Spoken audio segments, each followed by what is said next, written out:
उत्तर प्रदेश की जो कांग्रेस पार्टी के और बहुत से साथी हैं, सामाजिक कई कार्यकर्ता जो अलग अलग दलों से लोग यहाँ पर उपस्थित हैं, मैं सबको अपनी तरफ से आज के इस धरने की कामयाबी पे बहुत बहुत बधाई देता हूँ। जय हिंद। और इजाजत भी लूंगा, जल्दी अब वापस जाएंगे ताकि सदन के अंदर जी आजाद नहीं।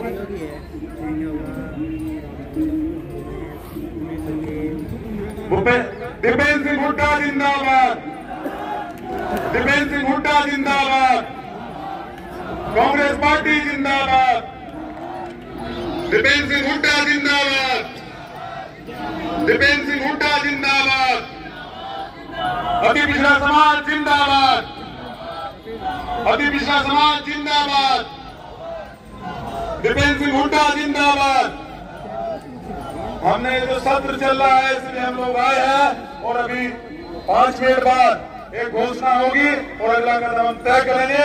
अभी आपको नहीं जाना है, अभी बैठना है हमारे राहुल लाजपत भाई और उसके बाद हमारे अभी राज्यसभा सांसद फोटो लो हुड्डा साहब, प्रदीप नरवाल जी, फर्नांडो साहब, मुकेश धनगर जी, संतोष प्रजापति जी, अनिल राजभर जी, तमाम जो सारे अति पिछड़ा समाज के नेता और तमाम सारे लोग, माएं बहनें आई हैं, तमाम सारे नौजवान जो आए हुए हैं, आज इस बात का ऐलान कर दिए हैं दिल्ली में आके कि हम अति पिछड़ा अपना हक और अधिकार लेना जानते हैं और लेके रहेंगे।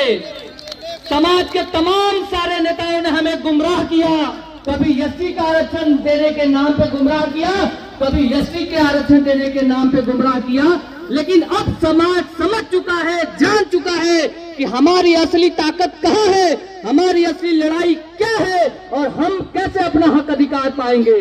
साथियों, अभी बिहार में जातिगत जनगणना हुई, कांग्रेस पार्टी की गठबंधन में सरकार थी, हम लोगों ने जातिगत जनगणना कराया, वहां साफ हो गया कि इस देश में, इस प्रदेश में अगर सबसे ज्यादा आबादी है तो अति पिछड़ा समाज की है, वो कश्यप की है, निषाद की है, राजभर की है, प्रजापति की है, बिंद की है, बिहार की है, बंजारा की है, ये हमारी आबादी सबसे ज्यादा है। तो जब आबादी सबसे ज्यादा है तो हक हमको ज्यादा क्यों नहीं मिलेगा। मैं पूछना चाहता हूं भारतीय जनता पार्टी के लोगों से, मैं पूछना चाहता हूं नरेंद्र मोदी को जो अपने आप को कहते हैं मैं अति पिछड़ा समाज का बेटा हूं, मैं पूछना चाहता हूं कि जब हक अधिकार की बात आ रही है तो आप क्यों टुपके हुए हैं, क्यों अपने जो है निषाद और राजभर समाज के हक अधिकार की बात नहीं कर रहे हैं। साथियों, आज हम यहाँ दिल्ली में आए हुए हैं, हमने तय कर लिया है कि हम जो रोहिणी कमीशन 2017 में सरकार ने बनाई, भारतीय जनता पार्टी सरकार ने, जब हम पिछड़ों ने आंदोलन किया, जब हम पिछड़ों ने संघर्ष किया, अति पिछड़ों ने, तो भारतीय जनता पार्टी ने बोला ठीक है हम एक आयोग बना दे रहे हैं। रोहिणी कमीशन इन्होंने बनाया, लेकिन आज तक 2017 से आज तक उस कमीशन का रिपोर्ट इन्होंने सार्वजनिक नहीं किया। तो मैं मांग करता हूं कि सबसे पहले सरकार स्पष्ट करे और ये जो पब्लिक करे रोहिणी कमीशन की रिपोर्ट को। उसके बाद साथियों, जो ओबीसी आरक्षण अभी साफ हो गया है, तमाम सारे जनगणना से स्पष्ट हो गया है कि ओबीसी आरक्षण का रोहिणी कमीशन की रिपोर्ट का कुछ अंश हम लोगों को मालूम चला, उसकी रिपोर्ट का कुछ हिस्सा हम लोग को जानने को मिला। तो उसमें साफ तौर पे लिखा गया है कि ओबीसी आरक्षण का अधिकांश हिस्सा कौन खा जा रहा है, जो मजबूत ओबीसी की जातियां हैं, जो लाठी लेके घूमती है गांव में, शहरों में, हमारी ज्यादातर हक हिस्सा वही ओबीसी जातियां खा जा रही हैं। तो हम मांग करते हैं कि सबसे पहले उन ओबीसी को निकालो बाहर जो हमारा हक हिस्सा खा रहा है, जो लाठी के बल पे हमारे लोगों के हमला करता है, जो हमारे लोगों के साथ हिंसा करता है, सबसे पहले उनको ओबीसी से बाहर करो और हमारे लिए अलग से, अति पिछड़ा के लिए अलग से आरक्षण का प्रबंधन करो। दूसरी बात, आप सबको मालूम है साथियों, सबसे ज्यादा जमीन किसका कब्जा हो रहा है, कश्यप का, प्रजापति का, निषाद का, राजभर का। मैं बनारस से आता हूँ, हमारे बगल में जौनपुर है, जौनपुर में 2 प्रजापति समाजों का दिन दहाड़ जो है गोली मार के हत्या हत्या कर दी गई। प्रजापति समाज की मां बहनों के साथ जिस तरह से जो है अत्याचार किया जाता है, प्रजापति समाज पे जो हमला किया जाता है, कश्यप समाज पे जो हमला किया जाता है, राजभर समाज के साथ जो अत्याचार होता है, उन सब का हिसाब लेने का वक्त आ गया है। और हम मांग करते हैं सरकार से कि सबसे पहले इन जातियों की सुरक्षा के लिए एक कानून लाओ। जिस तरह से एससी और एसटी समाज के लोगों पे अगर कोई हमला करता है, उनकी जमीनें कोई कब्जा करता है, अगर उनको कोई मारता है, तो सरकार तुरंत एससी एसटी कानून के तहत FIR करती है और उनके खिलाफ जो है कार्रवाई करती है। तो उसी तरह से इस अति पिछड़ा समाज को सुरक्षा देने के लिए, संरक्षण देने के लिए अति पिछड़ा संरक्षण कानून लाओ, ये हमारी मांग है। और उसके बाद तमाम सारे अति पिछड़ा समाज जब इस देश में सबसे ज्यादा है, तो आज MLA MP क्यों नहीं है सबसे ज्यादा? यानी कि हमारे साथ धोखा लगातार हो रहा है।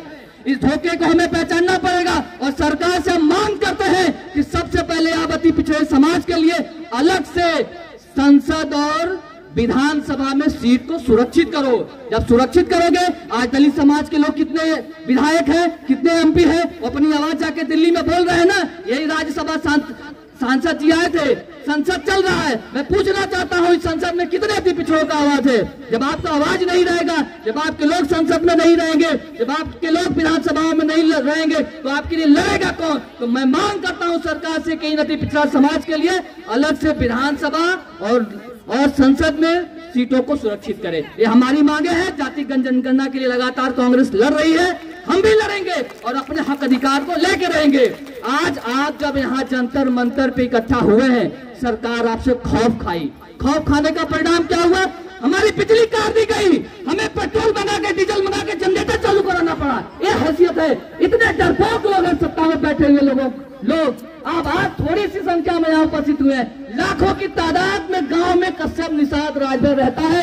जिस दिनों उम्र के आ गया, दिल्ली के सड़कों पे किसी माई का लाल नहीं है जो हमारी हक हत्या को रोक सके। तो हमें लड़ना है, हमें देवेंद्र कश्यप को, देवेंद्र निषाद को, तमाम जो अति पिछड़ा समाज के नेता हैं, उनको ताकत देना पड़ेगा, मजबूती देनी पड़ेगी और अपने हक हिस्से की लड़ाई को लड़नी पड़ेगी। आप सभी साथियों को बहुत बहुत धन्यवाद। जय हिंद, जय भारत, जय अति पिछड़ा समाज। हमारे टीवी के और प्रवक्ता मौर्य समाज से, अति पिछड़े समाज से भाई राजकुमार मौर्य जी भी अपनी बात को रखेंगे। बहुत बहुत धन्यवाद। हमारे देवेंद्र निषाद जी, देवेंद्र कश्यप जी, हमारे बड़े नेता यहाँ पर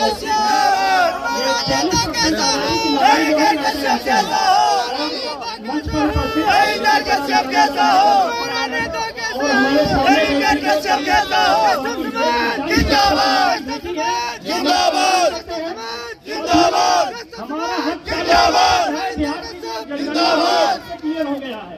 उत्तर प्रदेश में भी वही आबादी है, इसीलिए सरकार हमसे डरती है, हमारे हक और अधिकार को देना नहीं चाहती है। ये 40% आबादी जब बसपा के साथ थी, बसपा की सरकार बनी, सपा के साथ थी, सपा की सरकार बनी,